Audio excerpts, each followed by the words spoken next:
you find that you're putting the money forward, finding the resources forward, but you're not able to find people that are willing to work on this with you, then you've got a challenge of trust likely in the system, and that you'll need to work on creating a psychologically safe environment for people to work on these issues.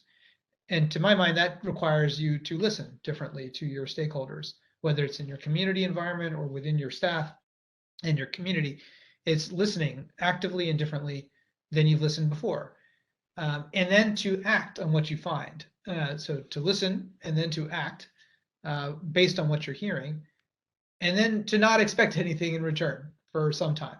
I don't think, these cycles of trust and distrust are only broken by consistent application of listening and acting and then repeating over and over and over again, so that people know that you're serious about your commitment to equity. And, in many ways, I'll say that this has been the story for IHI. This won't surprise anyone who from the IHI, but this is a lot of our story, is listening and trying to act on what we hear and doing so over and over again. And we stumble, and you will stumble as well, and you will stub your toe or trip at different points in time, and it will cause for some sometimes a disconnect or sometimes a misunderstanding about what the intent was around something.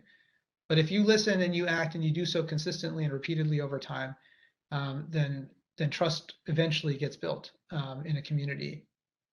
And if you bring the necessary resources to support your stated value around equity or your stated strategic initiative around equity, then once again, I think you're acting in a way that's consistent with what you say matters to you. So listen to hear what matters and then act on that in a way that I think is compelling, and do so over and over again, because you won't build trust with one cycle of listening and action.